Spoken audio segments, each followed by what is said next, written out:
If you're an ADHD parent battling the school system to secure the education your child deserves, buckle up because you're about to meet your new best friend.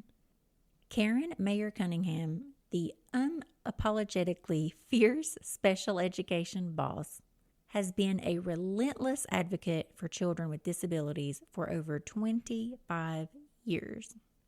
Her journey began with her own son, igniting a passion to educate, equip, and train families to navigate the labyrinth of IEPs and 504 plans successfully. Karen's no-nonsense approach has empowered countless parents to become formidable advocates for their children, ensuring they receive the services and resources necessary to thrive in the classroom. As the founder of Special Education Academy, she provides leading training nationally for school district, agencies, educators, and families, making her a true powerhouse in the field. With a massive social media following. Last time I checked, I think it was around 750,000 across all platforms. Karen's reach and impact are undeniable. Her commitment to authenticity and her unwavering dedication to serving others have solidified her reputation as a trusted and influential advocate in the special education community.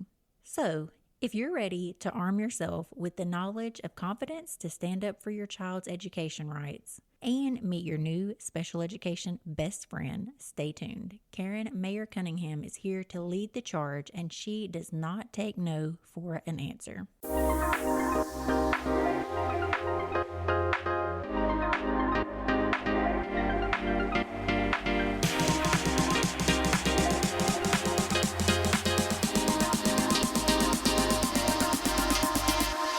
So Karen, welcome to Chaos and Caffeine. I have one icebreaker question. If IEP meetings were a WWE match, what is your signature move for taking down bad faith arguments? Wow, my signature move is telling them, I think we both know that's not true. I love Yes. Yeah. it. Also, same lines. What's the craziest excuse you've ever heard from a school trying to dodge their responsibility in this department? Well, that's the federal law, but we don't agree with it. Gotcha. Oh, I didn't know that you got to override federal law. Yeah. That was my follow up. And how do you shut that down? Yeah. So I always say that this is a book of requirements, not a book of suggestions. No Mm, matter where you live in the United States, unless you have a fence around your state, it's applicable to you. I love it. So tell me about your Karen style intros. I have seen about them on the internet and I need more information. I love it. Yeah, so I've been described a lot of ways over the years. The A word, which of course I'm sure they mean angel. And so my style is really, I want to be focused on one thing. I don't advocate for parents and I don't advocate for schools. I advocate for the child with a disability. So anybody that knows me knows that you need to show up with one thing, the data. The law is already there. So we were really looking at two things in a meeting. What does the law say? And then what does the data show? And so the quickest way to be in a meeting with me and it not be successful is for you to have feelings and opinions and no data. So we train and we write a document and we make decisions based on one four-letter word, data. So show me the data. Mm, I love that. Yeah. I will be honest, this meeting is slightly selfish in nature. My son is 9 years old. He currently has a 504 plan. I am advocating for him to go into an IEP, and I am getting a little pushback from that. Yeah. So, everything that you tell me today, I will personally, selfishly be using. Yeah. Awesome. That's what we want. We want to serve people at the highest level so that we can all be equipped to go in and serve kids. Absolutely. Next question. How many schools do you come across that still think ADHD is just laziness and or bad parenting? Yes, correct. It is. I don't know if you knew that. It's not a neurological difference. If Mm, you would just get it together at the house, we wouldn't have these troubles. I had a teacher one time, I won't tell you where, mm. in a school district, and he said, what he needs to do is hunker down. And of course, if you say something ridiculous, I'm going to make you repeat it. I said, hunker down. And then at that point, he like hit his hand on the table twice. Hunker down. You know what I mean. I said, I think I do know what you mean. What I do know is you won't be teaching him anymore going forward.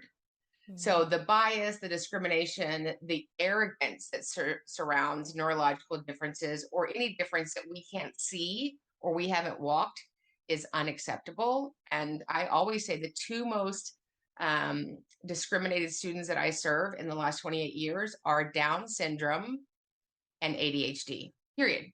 We are never, ever going to believe that ADHD is a real thing. And if it is, can't you just get him some more meds? Yeah. Isn't there an extended release? Like, I don't know. Did you get your meds today? Because I don't. Mm. I love that so much. So, what is your take? I guess tell me a little bit. What led you to this field? Are you a neurodivergent parent, or exactly what led you on the path? As a hostage. So I, so I had planned on being popular, and God said, no, I'd rather you be effective. I was like, no, really, I'm going for popular. And so I did. I never struggled in school. I always struggled to keep my mouth shut. Shocking. Mm. Never struggled academically, socially, or any of those things. And I had my first perfect child, and our lives got turned upside down when he was 18 months old, and he was ultimately diagnosed with autism. And so I am very strong personality, and so I just said, well, we'll just get him a Lion King backpack, the original Lion King, and we'll send him across the street where those people know everything, the teacher people. And it's a few weeks later after him starting school at 3, because if you're speech delayed, you can start school for special education, early childhood special education. It's a gift. And 3 weeks after that, we had a knock at the door from the authorities, as we had been reported to the authorities for doing something to him because he had unusual behaviors of pica and chewing his fingers and rocking. And of course, they assumed that meant obviously we were not good parents. And so that was my first entree into this is a mess. Mm. And I let that go. And then a few months later, the same teacher dialed the same phone number to report us for not being good parents. And I um, am very much a handler, a sorter, a figure things. I think everything can be figured out. And I went down to the Child Protective Service office, which I don't recommend that you. I don't recommend most of the things that I do. I usually do them and then go, oh, I want to rethought that. And I was rolling my little cart of paperwork, as all parents have on their child, paperwork from the private OT, paperwork from the speech, paperwork from the evaluation. And when I knocked on the door of who would have been my investigator for CPS, Child Protective Services, and we opened the door, she could have been 22 years old, just left college. And I'm sobbing. And I was like, do you know anything about autism? And she goes, I think when I was a sophomore, we had a seminar. I was like, oh my gosh, are you my leader? And she was the first person that actually gave me a resource as it relates to special education. And she gave me information for MHMR, mental health, mental retardation in the 90s. We don't call it that anymore, but it was a great, agency. And I was stunned that the first person that gave me a resource to help my son was somebody outside of the school district. And I'm sad to say that was 1997. And I'm sad to say at 2025, it's not any different. Yeah. And I love teachers. I love school based members. I love everything about public school. I believe it's the best setting for kids with differences when we get it right. And almost always we get it right. But in the 90s and the 2000s, the 2010s, and the 2020s, we have stopped educators from openly communicating concerns about our kids with the parents. And it's if you're not in this space, Danielle, like you and I have walked this, it sounds like we're making it up. Yeah. Right. And here we sit 49 years later on a federal requirement. And IDEA, the Individuals with Disabilities Education Act, is the only federal act that is enforced by parents. And so I'm out here, the enforcer, giving out citations on my yellow pad. And it's not about, getting schools in trouble. It's about the reason I started training online and everywhere is because nobody's trained. Teachers aren't trained. The principals aren't trained. We just go, oh my gosh, Danielle, you're a great teacher. We're going to make you the special ed chair. I'm like, is it like a nice chair? And we find somebody that's good at a role in school and put them into the 504, or we put them into a special education. And the federal code is beautiful and amazing, but it's a very big book with complex requirements and regulations that has to be implemented with fidelity. And so it's caused this chasm between parents and teachers that I believe was set up by leadership and attorneys. That's just my opinion. What do I know? To keep us from not collaborating. Because when we do collaborate, whether it's a 504 plan or an individualized education program, kiddos win. And my mission statement is when we get it right for the child, we get it right for everybody. Not when we get it right for the bean counter, not when we get it right for the school board, when we get it right for the child. And the whole point of Child Find or 504 is to be child centered. And it's anything but that. But, I'm honored to serve parents. I'm honored to serve this population. I'm obsessed with these kids. I'm obsessed with this law. And as long as I'm on the planet, we're going to work on implementing it better. Mm. I love it so much. I knew when I heard the passion and the fire that I had to have you on. Yeah, yeah. Thank you for sharing your personal story. If parents had Karen level advocacy skills, what's the first thing that we should demand that we don't even know that we're entitled to? All of the data to be presented to the entire committee so that we all have an opportunity to make an informed decision. And, when I have an IEP meeting or a 504 meeting, we have to look at the data. You wouldn't go into your pediatrician and then go, how's Billy? I can't tell you, but he's really cute. Mm. Oh, okay. He's in T-ball. And that has nothing to do with him having ADHD. And parents, foster parents, surrogate parents, we go into the school and have really this almost unholy connection with schools, right? I am 59.2, and I can remember all the things that happened in school. We have this very unusual connection to school.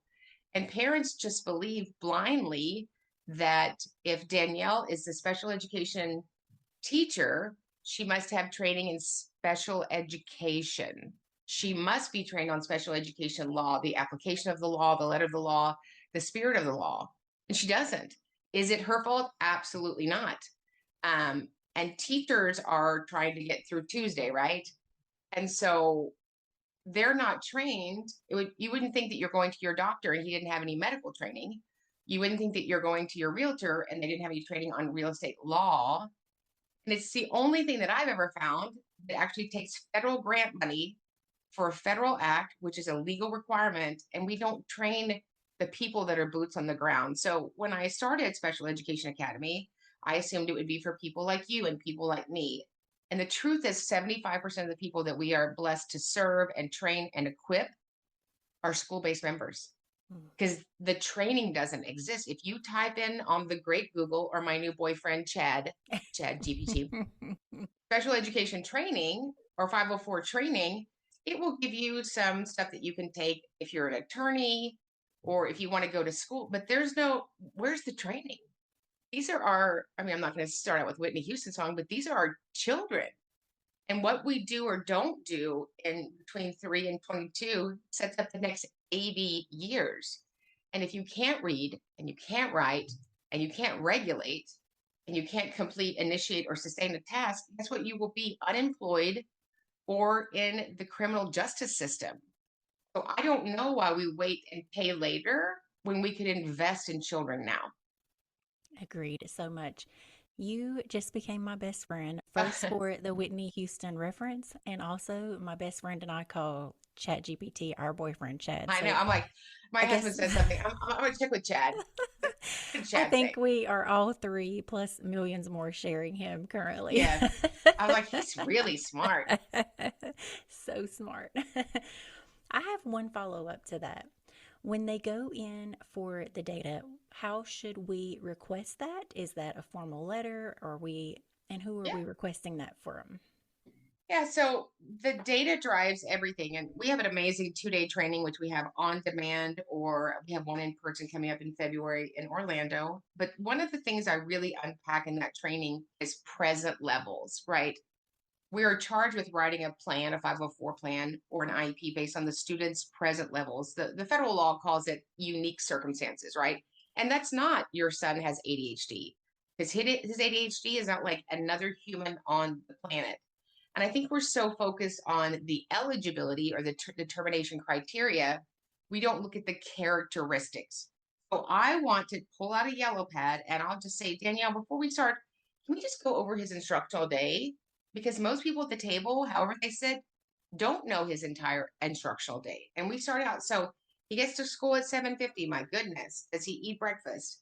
Well, he goes into the cafeteria, but he doesn't eat because he just took his ADHD medicine. And he gets into everybody else's business. Okay, well, could we give him a busy box from OT so he can still be included but be successful, right? Then what happens at 8:15? We go to Miss Catherine's class. He loves that. And you walk, then what? Then what? How many kids are in there? Does he need support?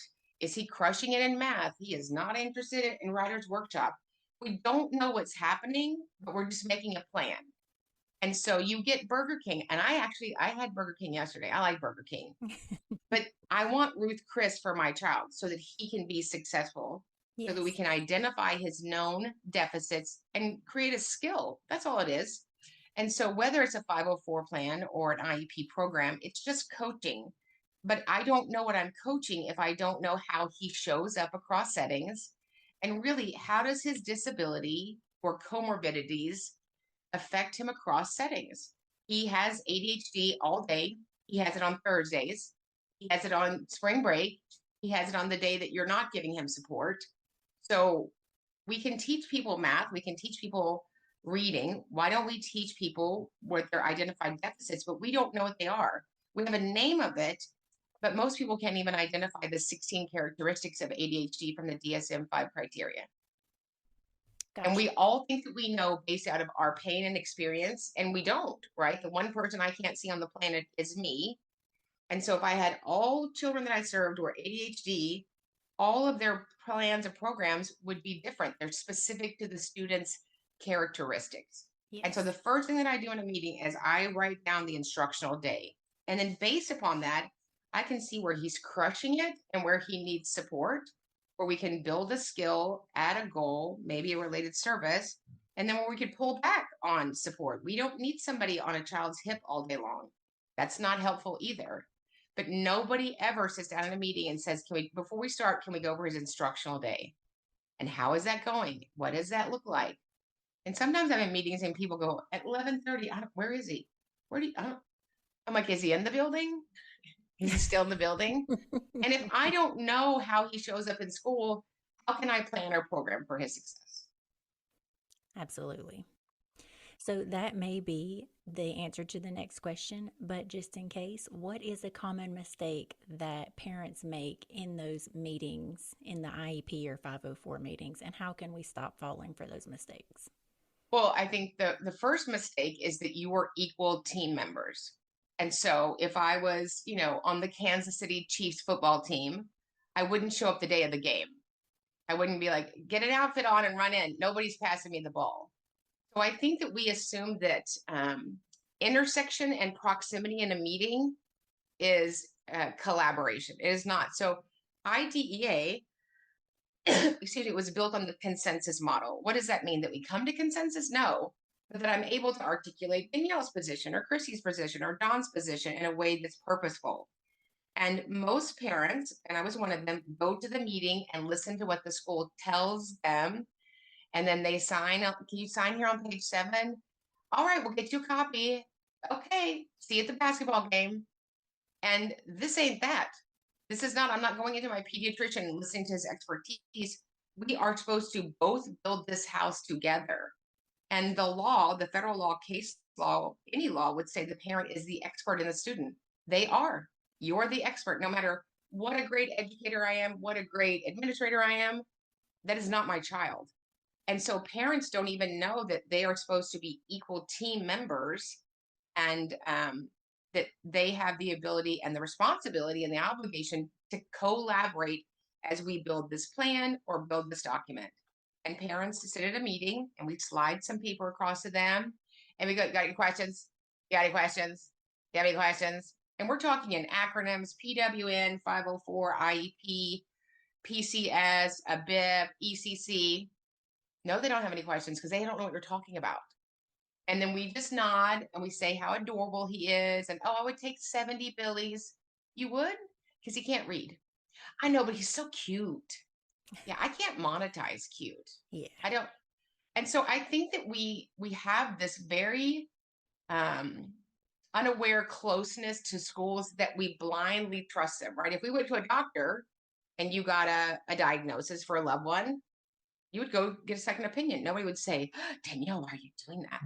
But if somebody at the school says it, well, then it is, come down from heaven. And we have to be more prudent than that. The viewers cannot see me, but I am nodding aggressively. I cannot relate to that as enough. Parents from my ADHD group, this is the thing that we lack the most. As you say, we put the school officials on a pedestal and then we are down below. When we're at that table, we're all equal. We all have, equal positions, but it is you, as you said, that knows your child the most. So that is right. Our job, the advocacy. Yeah, you're the expert. Yeah. Maybe on the opposite end of that, what's your advice to parents who are burned out and just want to give up because we're tired of fighting for the services? And how would you suggest that they possibly recharge? So you don't get to give up. This is not, I got Danielle a Christmas sweater and I'm going to return it back to Macy's. So God has given you this child to steward. And every child, I had 2 National Honor Society children and 1 special ed student, and they all 3 gave me the same amount of gray hair. So we don't get to be too tired. Your child's counting on you. And so we have to push through that. We have to be able to sit at the table and have uncomfortable conversations, talk about uncomfortable truths in a way that people keep listening. That's our job. I love that. When my son was diagnosed, I was actually told by a renowned expert that is my job now, is to advocate for my child. So I have wore that crown very aggressively over the last few years. Right. It wouldn't be like, we're just going to stop buying groceries. We're going to just stop, doing all that. We're going to stop washing your clothes. I don't want to do any of that either. Yeah, that's the gig, right? That's the gig. And so if your child was unbelievably gifted and going to be at the Olympics, you would, do that. Looking for some new toys and tools that your ADHD kiddos will love? Play Therapy Supply has you covered with a great selection of toys, games, and fidgets that can be used by ADHD children, their parents, caregivers, and professionals alike. From fidget toys that help children calm down, de-stress, and focus, to social emotional learning resources to help kids understand their feelings and emotions, to games and activities designed to improve emotional regulation. Play Therapy Supply has it all. For thousands of items and fast and free shipping, visit playtherapysupply.com today. For, as you stated earlier, parents go into these meetings and there's so much jargon. How can we figure out what reasonable accommodations actually look like for our children? Yeah, so how you figure out reasonable accommodations, whether it's in a 504 plan or an IEP, are actually a civil right. And so I don't want to, but I have an occasion often to file with the Office of Civil Rights, U.S. Department of Education. And an accommodation is something that we know as a committee, which you're a part of. Without this, he won't be successful. And so I think accommodations sometimes go one of 2 ways. Either I get a document that has 84 accommodations, which is not real life. Miss Smith is not going to stand up and give Billy 84 accommodations and then say good morning. It's what he needs extra to be successful. And I think most of us look, oh, that's good. He might need that. And there's an obligation on the school to track accommodations, whether they know it or not, at the 504 or IEP level. And without doing that at the federal level, it's called failure to implement. So when we look at those characteristics of their disability, how that shows up, I think first you have to look at it across content areas. because he doesn't necessarily need something in science, but he might need it during language arts. And then we have to say, is that something that is it a deliverable, right? Can somebody really deliver this? I'm like, I look at a document and go, I don't know what Mary Poppins is going to do this. How is that done, right? Who's going to deliver it? What is the frequency? What is the duration? And what skill are we trying to teach, right? And so if we don't do that, we've missed it. So you can certainly Google or ask your friend Chad, what are ADHD accommodations? But that's specific to a category. It's not specific to a child. And so, the first thing I would do is ask the child, what do you think you need in Mr. Smith's class to be successful? I mean, I ask all my little kiddos that I advocate for. I always say, so Billy, if you could change one thing about the school, what would you change? And kids will tell you.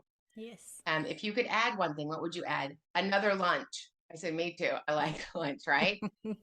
Why don't we ask the child, right? Instead of putting this undue burden on educators to implement these accommodations. And I would gently say, because I am gentle, I can count on one hand in 28 years kids that were on a 504 that was appropriate. And I know some people don't want to hear this, but in a 504, we're not teaching a skill. We're accommodating a disability. An IEP, we're teaching a skill. Those skills identify a deficit.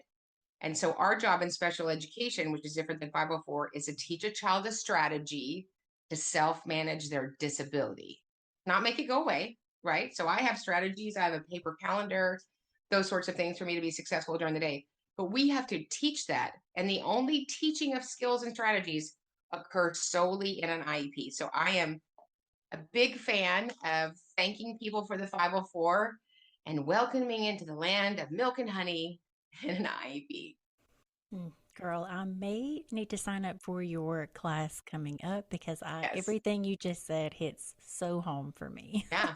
Yeah. And I think parents, and let's just talk truth, right? So if Danielle's my client and we go in February 2nd to have our first meeting, let me help you out, listeners. All the money for the school district was spent July 1st, 2024. So I am asking you to open up your coffers that are empty to serve this student. That is not lost on me. And so parents are very big recipients of give us a minute, give us a chance. This is a new school year, Danielle. Well, you know what? Oh my gosh, it's almost Thanksgiving break. You know how those kids are. Oh, it's Christmas break. We just came back from Christmas break. Hopefully we can get to spring break. Oh my gosh, the kids are ready for the year to end. And we're just hurry up and waiting. Hurry up and waiting. If your kid was running a temperature, would you wait till Thanksgiving, Christmas break, spring break, and say we'll start next August? No. And my position is unequivocally an educational intervention is equally, if not more important than a medical intervention. And nowhere else in our life would we go, well, the check engine light's been on for 6 months and smoke's coming out. We'll turn the radio up. Doing nothing only makes the gap bigger. And our children, no matter what the acuity of their disability, it's not lost on them. Remember, my son is a grown man and he is amazing and completely doing great and completely recovered.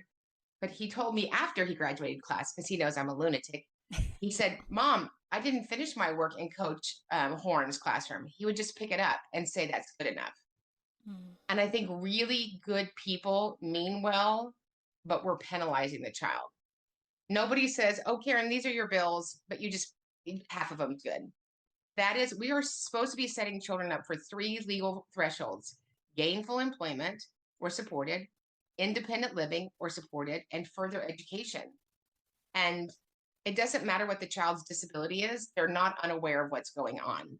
And our job is to provide services and access for equity. And I'm not looking for perfection, but I'm absolutely looking for progress. What I know is every child can learn. Adults, including me, we're not sure, right? And so we need to give them a robust plan with rigor, not to overwhelm them, but kids can step up to the expectation.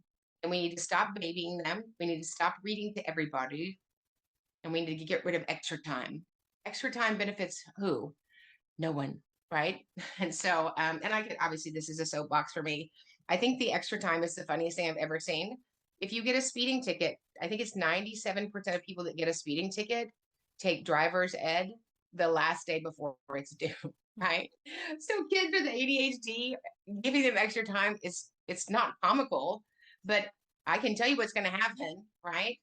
And so let's write a program that enables him to make success. He can be successful at school. He's not bringing home 7 hours of homework.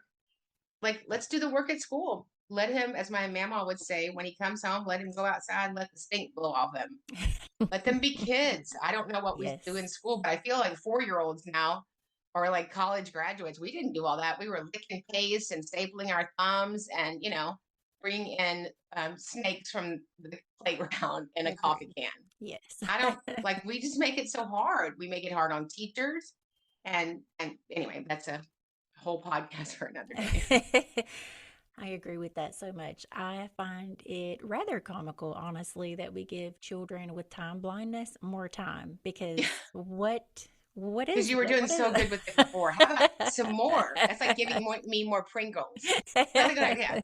Yeah. Yeah, I have always seen the rather complex comedy in that. Yes. Yeah. Yeah.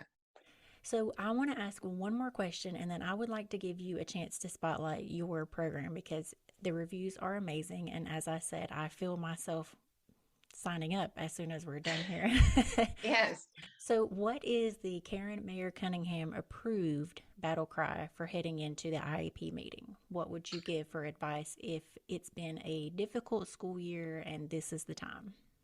Yeah. So, first of all, not be adverse to disagreements, right? Disagreeing is the human experience. And somehow we've like, I have a husband, I have children. We can agree on where to go to dinner. So you have to be ready. In my training, I have a page that says prepare for war, assume consensus. And what I mean by prepare for that is that I am ready to talk about all of those hard things that impact this student. I'm also ready that if the meeting is not going well, meaning us adults cannot communicate successfully, which includes me, that we are open to go, listen, Danielle, it doesn't look like we're having a successful ability to communicate today. Let's look at a time to reconvene. And then additionally, I'm going to ask ahead of time so that I can fully participate a list of attendees and their role, cinnamon, butter, yeast, whatever their role is. Because for Absolutely. some reason, when I show up, it's like 80 cents. It's like a, Taylor Swift concert. I'm like, I didn't know there were this many cubes on Zoom. Wow. And so I'm going to ask for the data ahead of time. That's what adults do. They prepare for meetings. I don't need an adult reading to me. I'm a fantastic reader. And if I can prepare, we can have an efficient meeting, right? Or I might be able, you can send me the draft ahead of time, which everybody's allowed to have. That's not predetermination. It's called preparation. And based upon that draft, I can see, oh, Danielle, we're missing input from his ROTC teacher. We're missing input from theater arts. And then I don't have anything from science and social studies. I'm going to need that input in the draft. If we can get that before the meeting, great. If not, let's reschedule so that we are good business members at the meet. I sit in lots of business meetings. I've had government appointments. I was the past commissioner for the mayor's office for people with disabilities in Houston for 2 terms for 7.5 million people. I had the privilege of sitting on the board of Texas A&M University Center for Disabilities and Development. And in no other business meeting do the person who has the most importance doesn't have a draft, doesn't have a document, right? And so I think parents are told, Danielle, we got to get to the meeting. We got to get to the meeting. We got it. We got it. We got it. And we have to meet at Tuesdays at 11:13. Well, 11:13 on Tuesdays, I have brain surgery every week. So I can't do that. And we just don't know that we can say that doesn't work for me. Like if Miss Cindy from the registrar's office calls and said, it's Tuesday, whether you like it or not. And people just tell me that's all they offered. No, that's all they offered you. And so, we need to stay. This is our child's entire life. And I love schools, but they will leave at 18 and they will be sitting on your couch playing Atari, because that's how old I am, if we don't intervene the correct way. And why wouldn't they? Because they don't have any skills. And the great thing about a 504 or a special ed student is I would hire them as an employee, hands down. You know why? Because they've had to work for everything they've gotten. And when we get it right for the child and when we equip them, their lives are changed.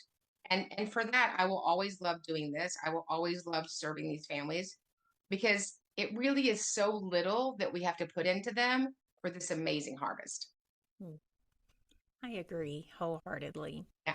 And you have covered so much. I am sure you had a personal reason and you also seen a gap there in the schools.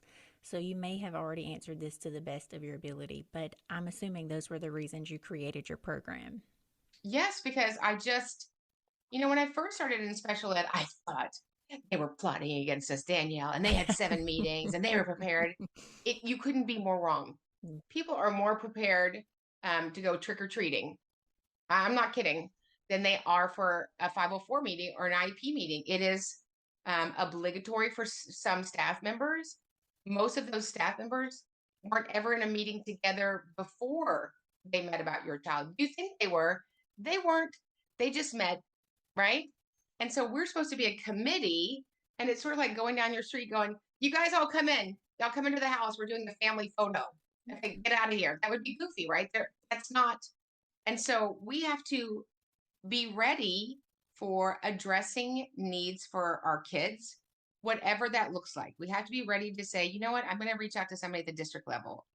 And instead of getting our feelings hurt, we just need to, in a very business manner, I'm I'm clear, crystal clear. Whatever that feels like for the other person, I hope I'm doing it in a way that's, amazing. But I am not going to move my position on your child's civil rights ever. And if you were my client, and this is what usually happens in meetings, we'll be on a Zoom and they're texting me, that's good enough, Karen. And I will text back, stop texting me. Yeah. Stop texting me. You wouldn't go into the hospital and your child's broke their arm and their leg and they go, and yeah, we are really busy today. You want to do the arm or the leg? Oh, whatever's good for y'all. Whatever works for you. That you would never do that. We don't do that if our chicken strips come out wrong. Yeah. We send those back. But we're talking about our child's entire future to be a successful adult. And we're like, okay, whatever this stranger said. And so we have to pivot and take our position as the parent, as the caretaker of this child, and hold the line and just say, I respectfully disagree with you. We're going to have to keep unpacking this. Well, that's what it is. No, ma'am, it's not. And so that's what I think. Obviously, the law is the law. I think that's one of the things that I'm really good at equipping people with because people are not good in group conversations. They're not good with negotiating. And as it says on my website, I teach you to negotiate and navigate. So, that's a bomb. Let's not step on that, right? And here's the deal. Good news. We get to start over every year. Yes. Right? It's not even like you're like in the Thank beginning. goodness. There was Billy, right? And so my job is to equip people wherever they sit at the table so that we can all continue to serve students at the highest level. Absolutely. And is your program for all neurodivergent families struggling with education, or is there a particular criteria you're looking for? They're for all people that serve kids with exceptionalities, right? So if you are the football coach, if you are the superintendent, I have so many people that are part of the academy. We have a weekly academy that's every week professional development. So we teach on series, and there's almost 300 hours of past series that are archived there. So we certainly want you to join the academy. And then we have the 2-day intensive, which is really fully equipping you from how we got to special education, what that means, how we write the document from the first page to the last page, and then how you go and advocate if you want to do that for a profession. And then we have a mastermind. So whatever level people want to come in and be supported at, we want to support them. You're never going to have enough training on special education. I don't think there's a more important population for children than this marginalized population.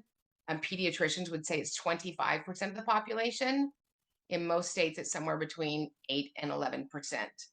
So most children that have ADHD or an SLD are never, ever identified.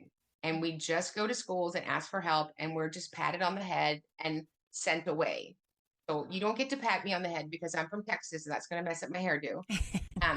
But we need to stand in the gap till we get it right. And you'll know when that's right because the outcome will show in your kid. Yes. I could absolutely talk to you all day from one Southern gal to another. Your passion and dedication is all inspiring. I love it. Thank you. But I want to be respectful of your time. So before I ask our final question, tell people how they can reach your website for your programming and when that will be dropping your next February course. Yeah, so our next in-person 2-day intensive will be February 15th and 16th in Orlando, because we need to go see Mickey. I haven't done a 2-day live in about 2 years, but I love that. I love people. I just do, and that if you can get to that, that's going to be amazing. We also just came out with the Spanish version of our 2-day on demand. And the great thing about that is you get the recording forever, so you could go and listen to it a million times and be able to resource yourself. But the 2-day is really where you're going to start. I have taught this for a very long time, and literally when we do the 2-day at lunch, people are like, I didn't know any of this. And these are educators, these are leaders, these are school-based members that have been in the business for decades. They just didn't know, right? And if we don't get it right, it's either completely right or completely wrong. There is no gray area in 504 or special ed. There isn't. And so I wouldn't say, oh, this is your child's prescription. I mean, just grab some. No, it has a very specific way to take it. When you take it, it's right. And so we need to have a document is pristine, prescriptive, and puffy so that we can properly serve these amazing students. And without the training, we're actually penalizing students. Agreed. If you could leave parents, ADHD parents or neurodivergent parents, with one final parting message from you, what would that be? You're doing a great job with your kids. You're doing a great job with your kids. You're an amazing mama. You're an amazing dad. You didn't do anything wrong. You didn't mess it up for them, but get the training that you need now so that you can continue to support them wherever they are in life. There's so many amazing resources. There's so many great associations. There's so much academia and research-based peer-reviewed studies that can serve them. But, we get up every day is a new day and continue to serve them. You are an amazing parent. And there's so much shame that comes from ourselves, right? Nobody else has to beat us up. We've already beat ourselves up from other people and their free opinions, which I'm sure you got at Thanksgiving, right? If that was my kid, I think it's not. And that we drowned out the biases and the discrimination. And that all of our kids are RA. They're ridiculously amazing. And we just are going to continue to support them so they can be successful. I love that. I love that so much. Thank you for your time. You're amazing. Yeah, absolutely. I hope your class in February is also amazing. And there you have it, guys. Karen Mayher Cunningham, Special Education Boss. Such a deserved title. You guys can thank me in the comments for your new bestie. And I will see you back here next week for Chaos and Caffeine.